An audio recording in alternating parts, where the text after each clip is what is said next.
नमस्कार साथियों, पीछे कक्षा 10 के रसायन विज्ञान के मूलभूत टॉपिक के भाग 3 ए और बी में आपने मुख्यतः सुचालकता के आधार पर या विद्युत धारा के प्रवाह के आधार पर आपने 3 प्रकार पढ़ लिए।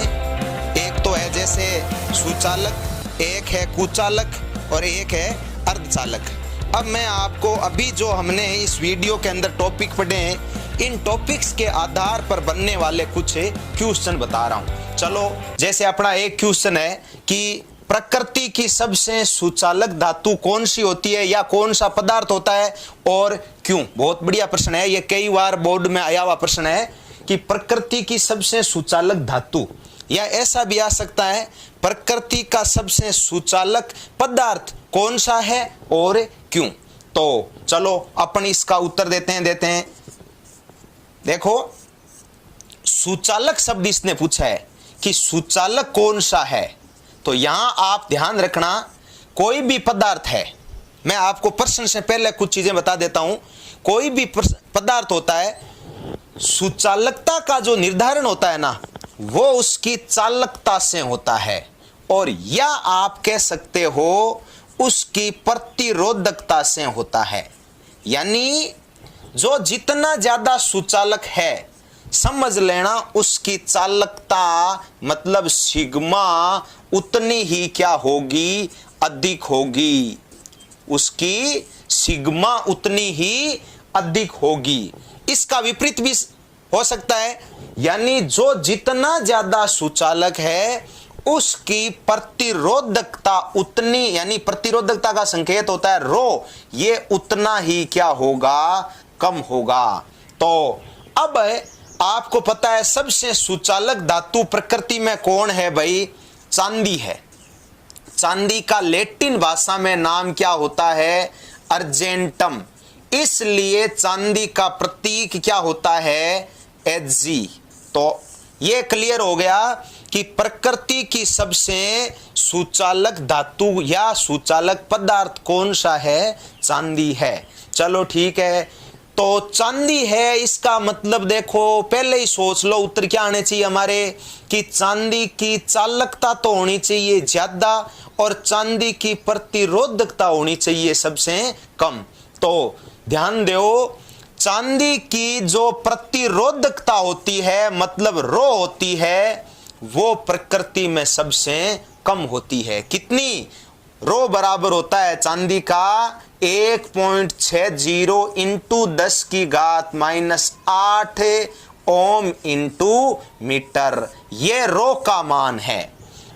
तो चांदी की प्रतिरोधकता सबसे क्या हुई, कम, और चांदी की चालकता मतलब सिग्मा प्रकृति में सबसे ज्यादा होती है। सिग्मा कैसे ज्ञात होती है भाई, देखो सिग्मा का सूत्र होता है सिग्मा बराबर 1/रो। तो 1 और रो दे दो, चांदी का रो कितना है 1.60 इंटू 10 की घात -8। आप इसमें भाग दो, आपका उत्तर कितना आएगा 0.625 इंटू 10 की घात 8, और चालकता का मात्रक होता है महो बटा मीटर।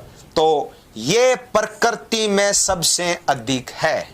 हाँ, अब अपन चलो इस प्रश्न को लिखना कैसे है वो आप समझ लो। ये तो मैंने प्रश्न समझाया है, अब आपको थ्योरेटिकल कैसे लिखना है। आपका प्रश्न था कि प्रकृति की सबसे सुचालक धातु कौन सी होती है और क्यों।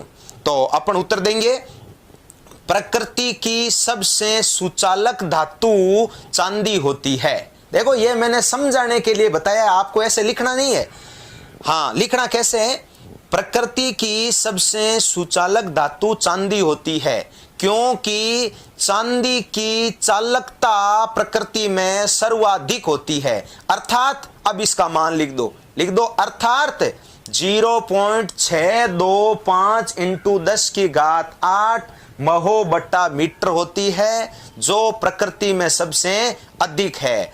अथवा चांदी की प्रतिरोधकता कोष्टक में लिख दो रो, प्रकृति में सबसे कम होती है। यानी चांदी की प्रतिरोधकता 1.60 इंटू 10 की घात -8 ओम इंटू मीटर होती है, जो कि प्रकृति में सबसे कम है, अतः चांदी प्रकृति की सबसे सुचालक धातु है। तो यह है साथियों आपका एक क्वेश्चन, बहुत बढ़िया प्रश्न है, बोर्ड में कई बार आया हुआ प्रश्न है। चलो अब मैं आपको नेक्स्ट क्वेश्चन बता रहा हूं भाई। आपका क्वेश्चन क्या है? आपका क्वेश्चन है कि हमारे घरों में संयोजन के लिए अधिकांश तार जो होते हैं तांबे के ही क्यों बने होते हैं, या इसमें वो भी आ सकता है कि अधिकांश तार किस धातु के बने होते हैं और क्यों।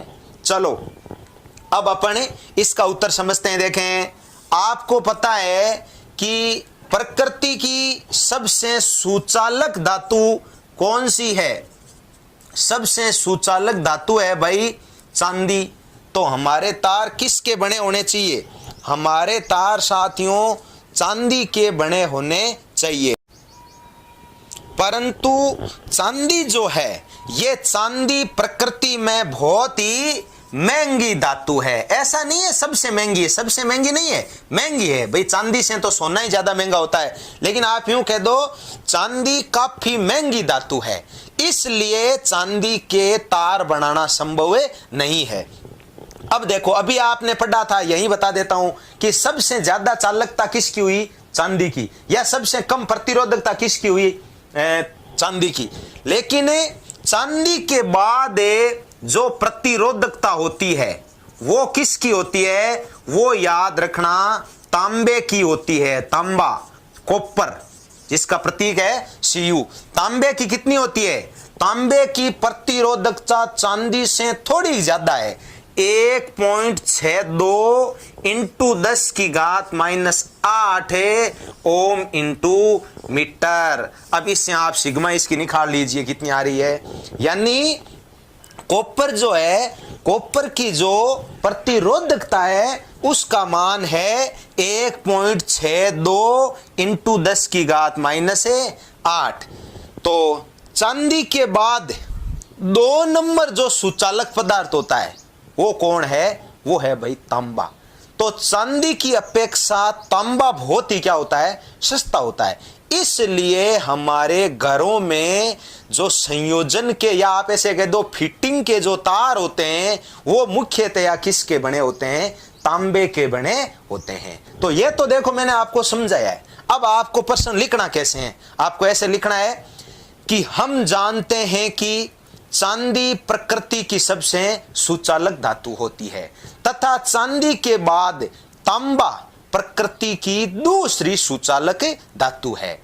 हमारे संयोजन तार चांदी के होने चाहिए, परंतु चांदी अत्यंत ही महंगी धातु है, इसलिए हम चांदी के स्थान पर तांबे यानी कॉपर के तारों का प्रयोग करते हैं, क्योंकि चांदी के बाद कॉपर की प्रतिरोधकता सबसे कम होती है। चांदी की तो ये 1.60 और इसकी 1.62 है, या 63 लिख सकते हो। कई किताबों में 1.70 भी आ जाता है। ये कोई बड़ा डिफरेंस नहीं है। देखो मेन यहाँ घातों का प्रश्न चल रहा है, 10 की घात -8, ये मान बहुत ही कम होता है। तो ये आपका इनसे संबंधित यानी सुचालक, कुचालक और अर्धचालक से संबंधित आपका दूसरा क्वेश्चन हो गया कि हमारे घरों में संयोजन के जो तार होते हैं वो किस धातु के बने होते हैं। यहां मैं आपको थोड़ी सी एक चीज, चलो ये अपना क्वेश्चन हो गया, अपन यहां बात ही कर रहे हैं तो एक प्रश्न मैं बता देता हूं कि घरेलू जो संयोजन है ना, इनके बारे में मैं आपको एक छोटा सा प्रश्न बता देता हूं, याद कर लो। हमारा जो घरेलू संयोजन होता है वो याद रखना प्रतिरोधों के समांतर क्रम में होता है। ये एक छोटा सा प्रश्न याद कर लो। हालांकि ये अपन विद्युत धारा वाला पाठ आएगा वहां अलग समझ लेंगे, ये आपका अलग क्वेश्चन है कि घरों में जो संयोजन होता है वो कौन से क्रम में होता है? समांतर क्रम में होता है। क्यों होता है? इसका रीजन अपन विद्युत धारा वाला चैप्टर है ना वहां पढ़ेंगे। हमारे नेक्स्ट क्वेश्चन है इनसे जुड़े हुए कि हीरा विद्युत का सुचालक होता है या कुचालक, और क्यों?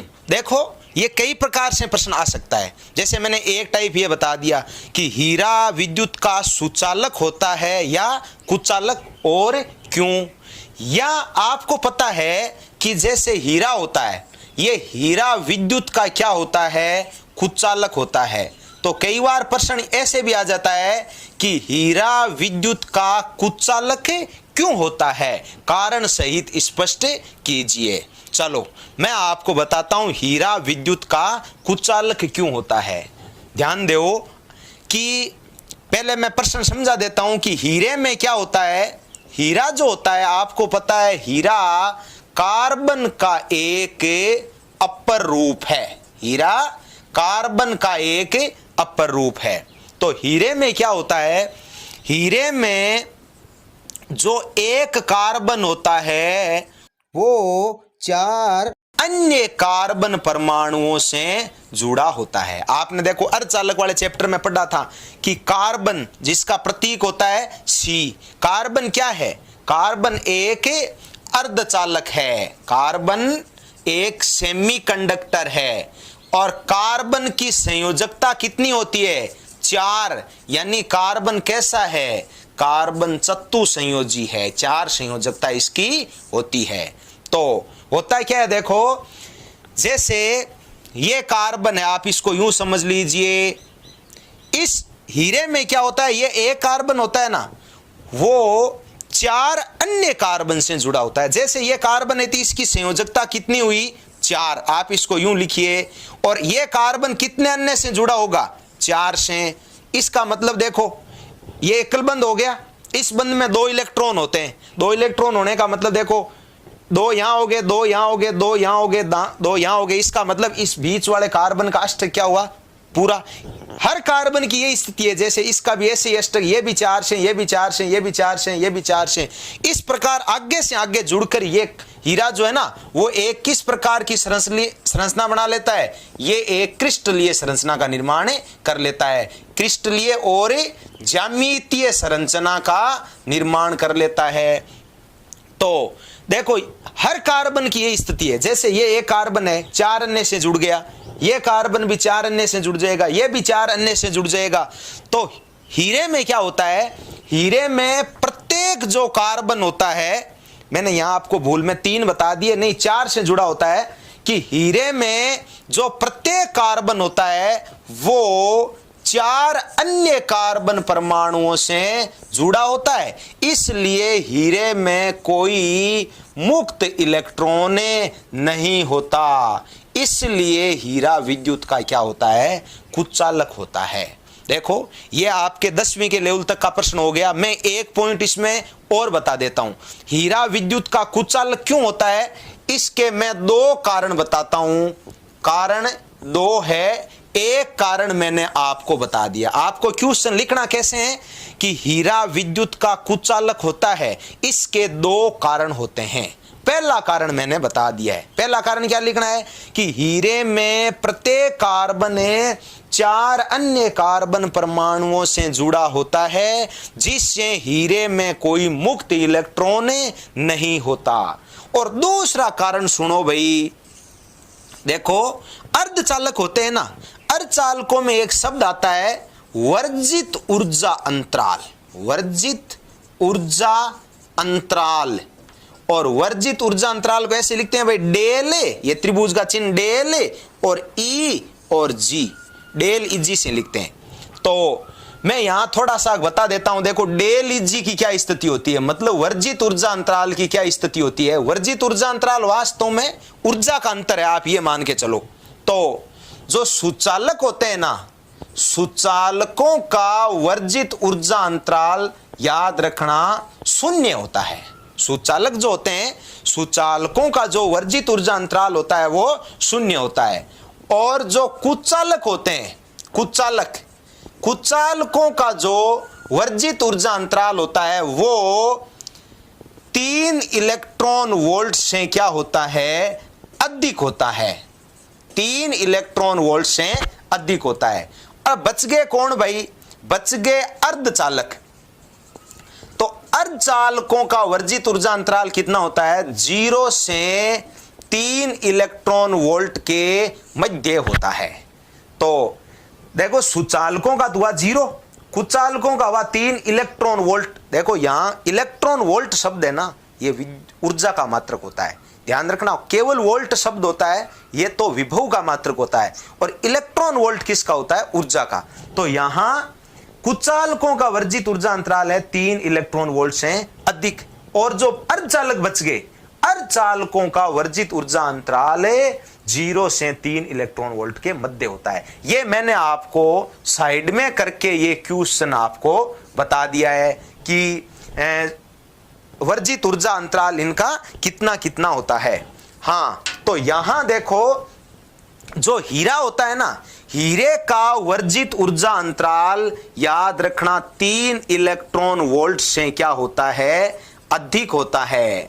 कितना होता है? हीरे का डेल इजी याद रखना 5.4 इलेक्ट्रॉन वोल्ट होता है। बहुत ही बढ़िया प्रश्न है। तो ये 2 रीजन मैंने आपको बता दिए। कई बार बोर्ड में प्रश्न आया हुआ है, हीरा या ग्रेफाइट दोनों में से एक आता है।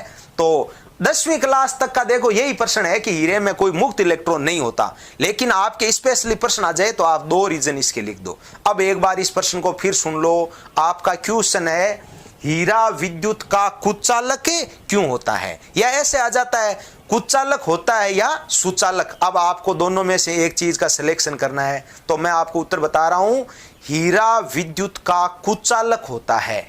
इसके 2 कारण है। कौन कौन से कारण? पहला कारण यह लिख दो कि हीरा कार्बन का एक अपर रूप है, कार्बन की संयोजकता 4 होती है, अर्थात कार्बन चतुसंयोजी होता है।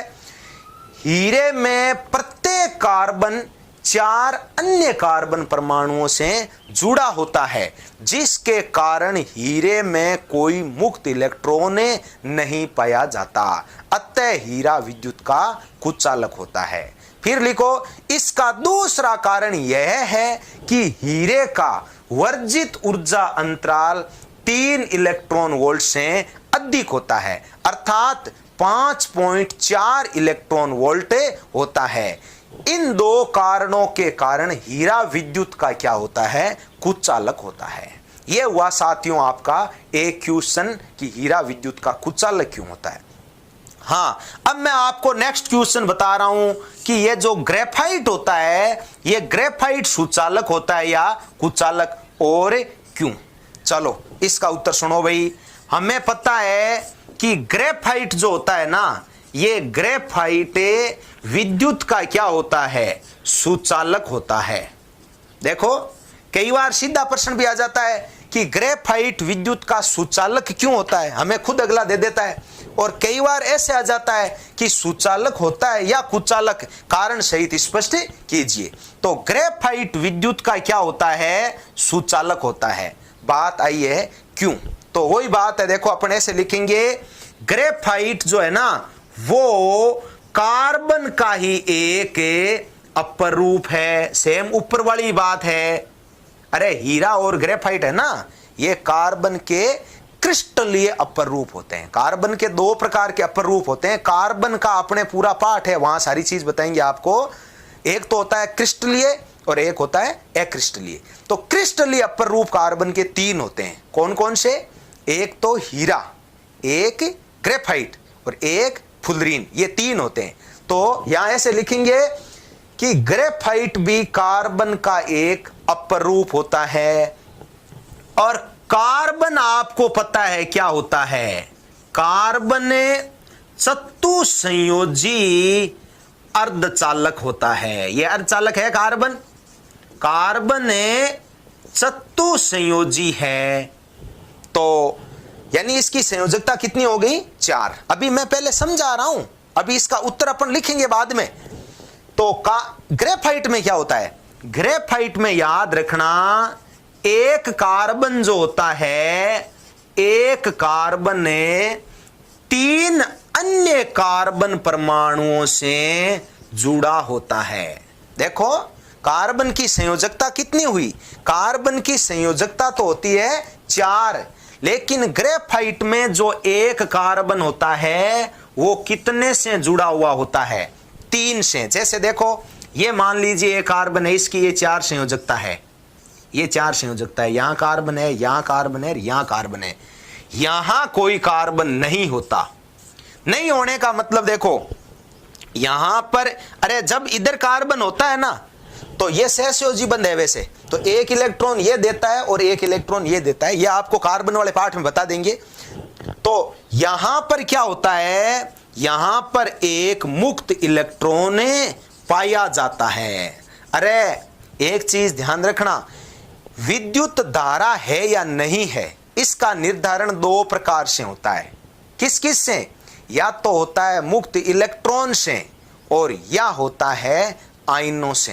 तो यहां देख लो, इसमें मुक्त इलेक्ट्रॉन है और ये मुक्त इलेक्ट्रॉन है तो इसका क्या होगा, प्रवाह होगा, और इसके प्रवाह के कारण विद्युत धारा प्रवाहित होगी।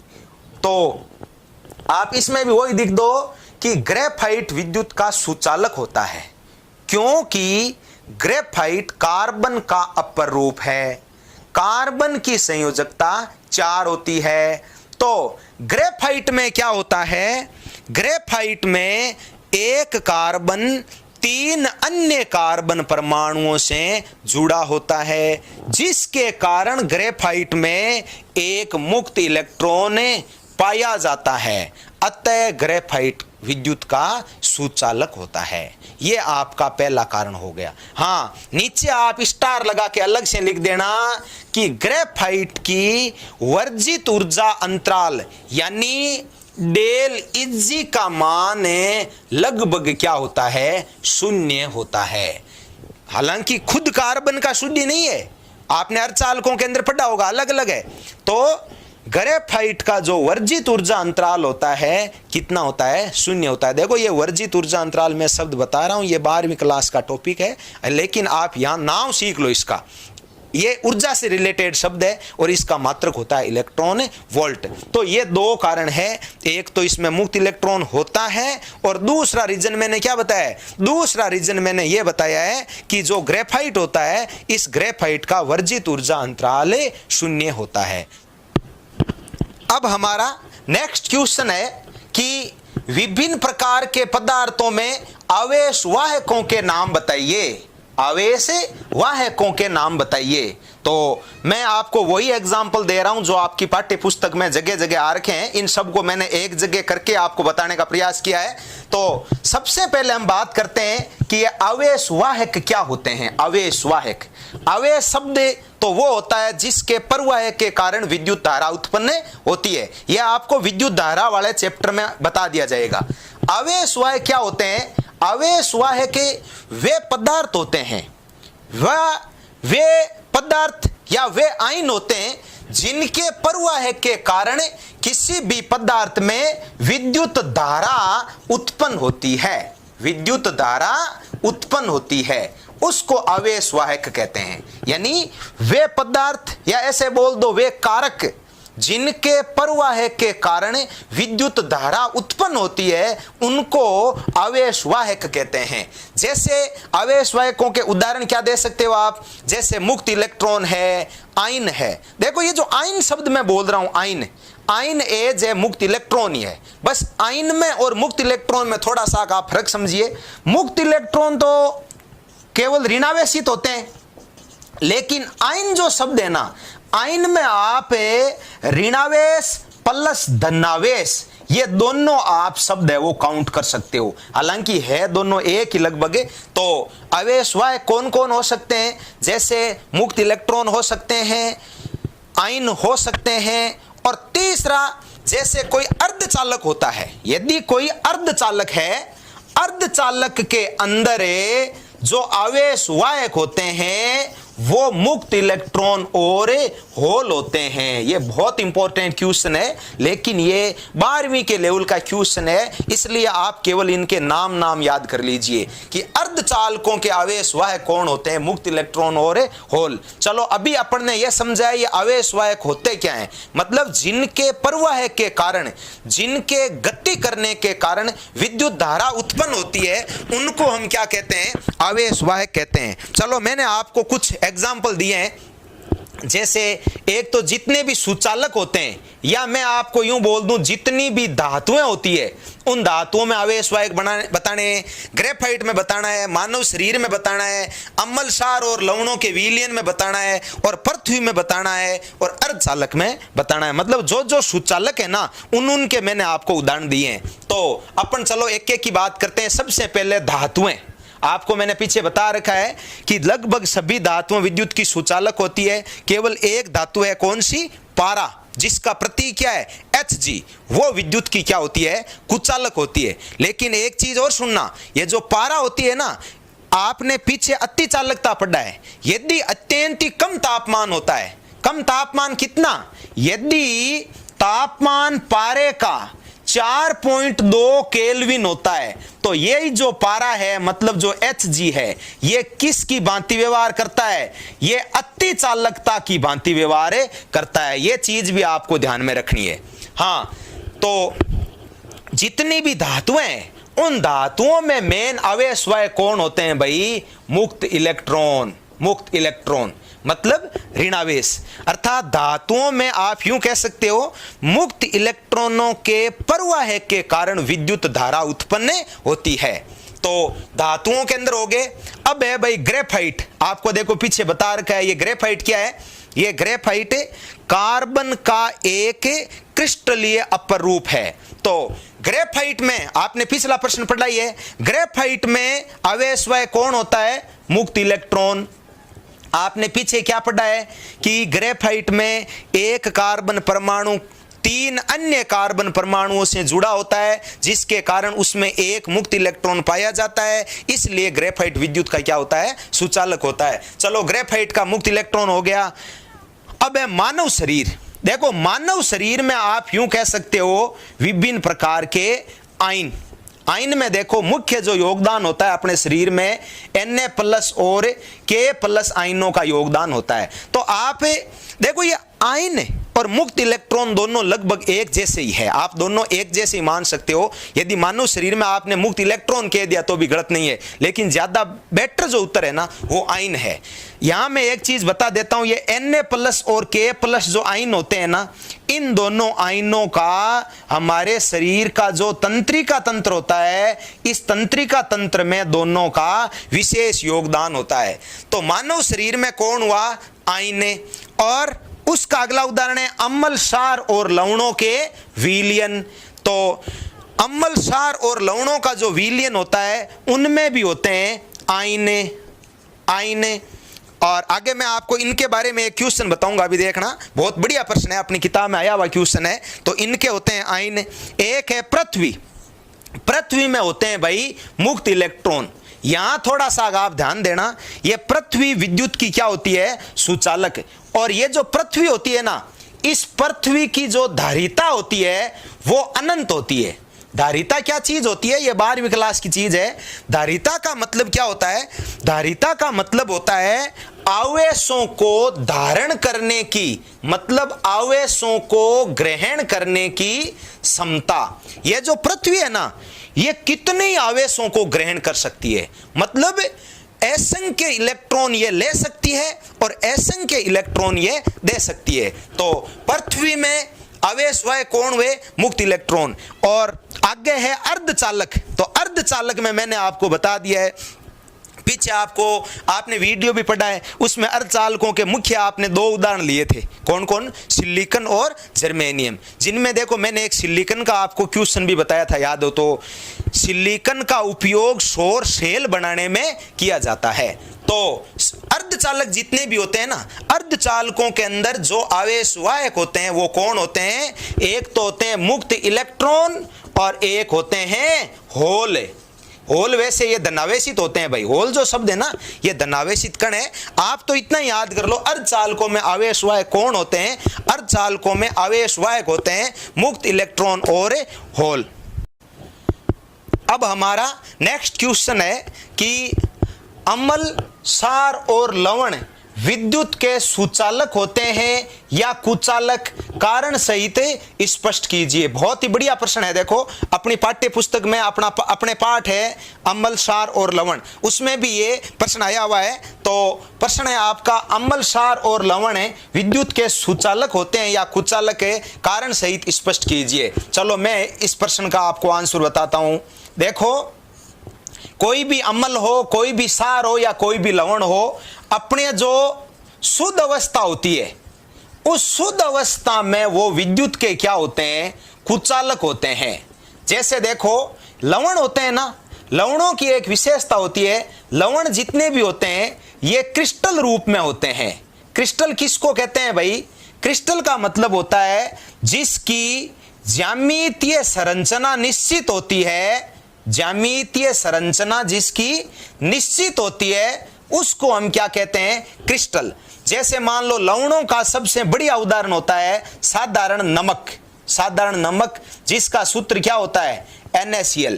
ये जो नमक होता है ना, इस नमक को लवणों का कच्चा पदार्थ कहते हैं। अर्थात जितने भी लवण होते हैं वो सारे प्रत्यक्ष या अप्रत्यक्ष रूप से इसी NaCl से बनते हैं। तो अभी मैंने प्रश्न ये है कि ये सुचालक है या कुचालक, तो आपको ऐसे लिखना है कि कोई भी अम्ल हो या क्षार अपने शुद्ध रूप में वो विद्युत के क्या होते हैं? कुचालक होते हैं। ये ध्यान रखना। अब अम्लों में जैसे देखो, आप अम्ल का कोई उदाहरण लेना चाहते हो तो अम्ल का सबसे बढ़िया उदाहरण क्या होता है? HCl।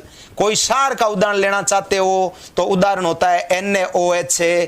और लवण का अपन यदि उदाहरण लेते हैं तो उदाहरण होता है NaCl। ये मैंने तीनों के उदाहरण बता दिए, लेकिन ये अपने शुद्ध रूप में विद्युत के क्या होते हैं, या अपने मूल रूप में ऐसे बोल दो विद्युत के कुचालक होते हैं। लेकिन जब किसी भी अम्ल, क्षार या लवण को किसी विलायक में डाला जाता है, विलायक किसको कहते हैं भाई?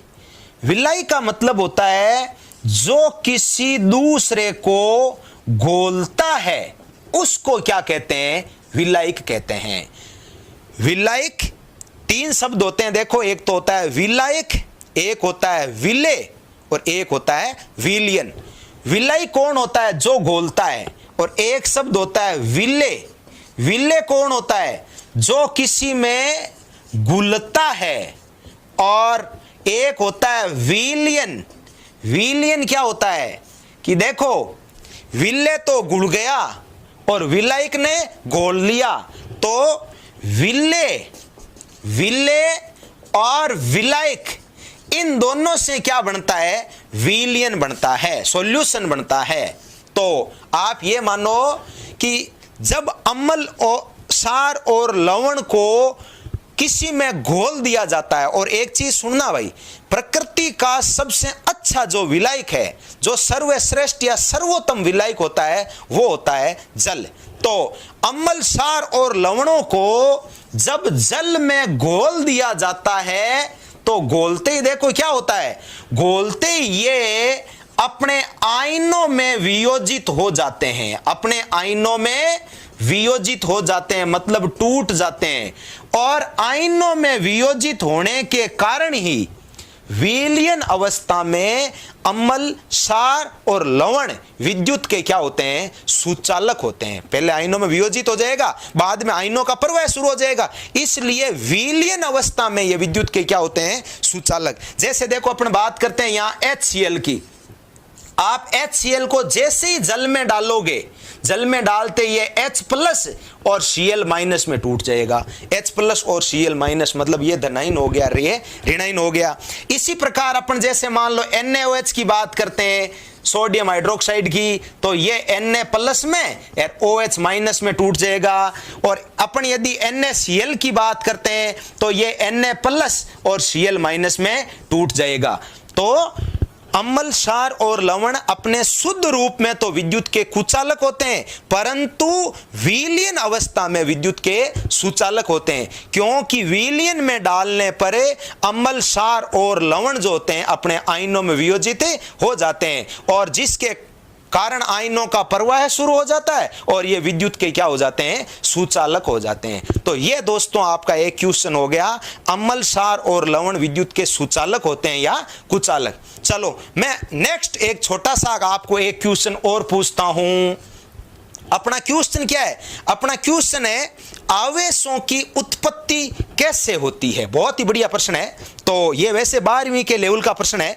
आप यहां मेन चीज समझ लीजिए कि आवेशों की उत्पत्ति कैसे होती है। तो देखो मैं यहां थोड़ा समझा देता हूं कि जब किन्हीं दो वस्तुओं को परस्पर रगड़ा जाता है, रगड़ने पर एक वस्तु से इलेक्ट्रॉन निकलकर दूसरी वस्तु में प्रवेश करता है, जिसके कारण जिस वस्तु से देखो इलेक्ट्रॉन निकलता है वो वस्तु तो हो जाती है धनावेशित, और जिस वस्तु में इलेक्ट्रॉन प्रवेश करता है वो हो जाती है ऋणावेशित। कहने का मतलब देखो चाहे धनावेशित हो और चाहे ऋणावेशित हो, आवेशित हो गई। तो यहां देखो आवेश की उत्पत्ति का मूल कारण क्या है? मूल कारण है इलेक्ट्रॉन, यानी इलेक्ट्रॉन के कारण आवेश की उत्पत्ति होती है। तो आवेश की उत्पत्ति कैसे होती है? इलेक्ट्रॉन के कारण। आप इसको यूं समझा सकते हो कि जब किन्हीं दो वस्तुओं को रगड़ा जाता है, ये तो देखो मूल चीज है। हालांकि आप इसमें ऐसे भी कह सकते हो, यहां जैसे मान लो आपने अम्ल, क्षार और लवण को जल में डाला, विद्युत धारा प्रवाहित करी, तो इनमें आयनों का क्या हो गया, प्रवाह।